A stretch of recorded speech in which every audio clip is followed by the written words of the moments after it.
Entre os moradores de um pequeno prédio de apartamentos, uma decisão precisava ser tomada.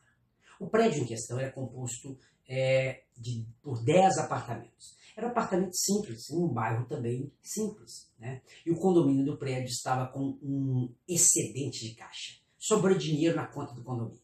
Tá? E havia um consenso que o excedente deveria ser usado para alguma coisa que traria benefícios para os moradores. O proprietário do apartamento 101 havia sinalizado o interesse no aproveitamento de uma área não usada nos fundos do prédio para a construção de um espaço que acomodaria basicamente uma churrasqueira com um pequeno telhado para quem quisesse receber amigos. Pessoal, dizia ele, temos que ter um espaço para nossa descontração no fim de semana, inclusive entre nós, moradores, que somos tão afastados uns dos outros. O proprietário do 201 havia sinalizado o interesse em uma pintura nova para o prédio. O prédio está um lixo, né? Afirmava ele. Dá até vergonha de chegar em casa com essa pintura velha e horrorosa. O proprietário do 301 havia sinalizado o interesse em um sistema de segurança, com cerca eletrificada e câmeras. Parece que o pessoal não está acompanhando as notícias de violência na região, né? Costumava lembrar. Claro que no 101, interessado na churrasqueira, morava um jovem casal sem filhos e com vários amigos, né?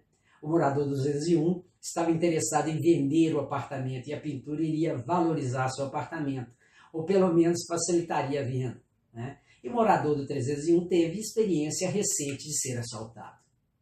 Assim, modelos comportamentais explicam suas opiniões, suas decisões, seus interesses, né? Considerando os interesses individuais. Tá? Dos outros 7 moradores, um apoiava a questão da segurança, um apoiava a questão da pintura, um apoiava a questão da churrasqueira e os outros estavam indecisos. Acontece que a decisão não era de um morador apenas, e os interesses não eram coincidentes. Então a decisão seria pela maioria. O voto decidiria a coisa. Mas a análise, né, não é tão simples assim. Geralmente nesses casos acontecem algumas movimentações prévias. Um dia antes da reunião, né, em que a decisão iria ser tomada, o morador do 101, o jovem casal, procurou o morador do 301. O negócio é o seguinte: estou sabendo que ele quer pintar o prédio para vender o apartamento. Ele está pensando em si e não em nós. A decisão tem que ser para benefício de todos, né? Acho importante a questão de segurança que você aponta. Eu voto com você pela cerca elétrica e você me apoia na churrasqueira. E a gente propõe uma taxa extra que nos possibilitará instalar suas câmeras, que podem ser pagas inclusive a prestação. E a taxa extra pode incluir, né, uma verba, né, a ser usada na construção de um pequeno telhado nos próximos meses, antes do período da chuva. A pintura fica para depois, né? O morador do 301, né, concordou e na reunião do dia seguinte, por 7 votos a 3, a decisão foi tomada pela cerca elétrica e pela churrasqueira.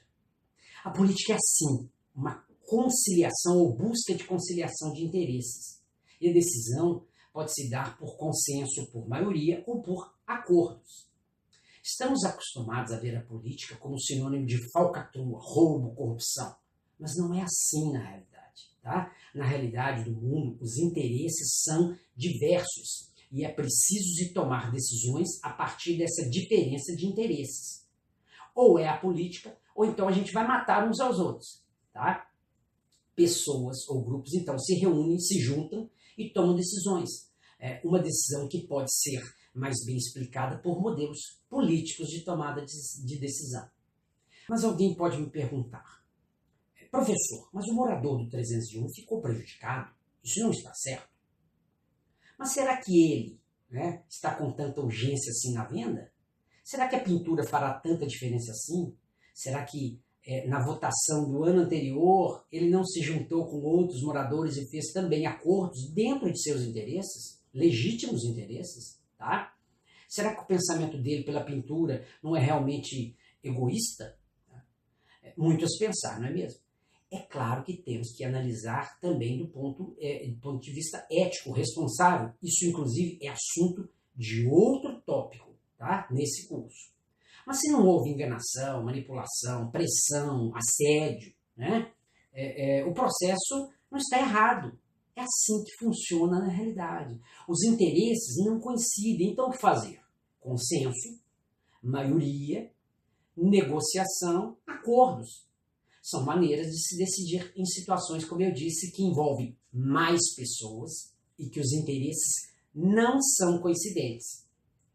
Não vou entrar aqui na discussão de política na esfera institucional do país, dos estados, municípios, dos partidos políticos, do legislativo. Apesar do fato de que existem discussões ligadas a Estado, soberania, república e por aí vai, na sua base a coisa é a mesma. Tá? E enfatizo que a decisão política ocorre todos os dias. Estamos sujeitos a ela, em um condomínio, em uma sociedade, em um clube, na empresa. Né? E até mesmo numa simples reunião de amigos. Né? Onde vamos nos reunir neste fim de semana? Na casa de quem? Em qual bar? Será churrasco ou feijoada? Tá vendo? Estamos a todo momento decidindo politicamente. E compreender a política, né, como uma constante em nossa realidade poderá fazer de você um melhor tomador de decisão. Os modelos de decisão política consideram então a decisão em que indivíduos ou grupos de interesses, né, tentam, apesar de interesses não coincidentes, chegar a uma decisão que atenda de maneira razoável os envolvidos diretos e mesmo envolvidos indiretos na decisão. Né? É possível que a decisão seja imposta por uma das partes? Em tese, sim. Tá? Acontece que existem consequências desse fato e que geralmente não são nada boas. Tá? Isso, inclusive, será discutido na segunda parte do nosso curso, quando discutiremos negociação. É isso aí.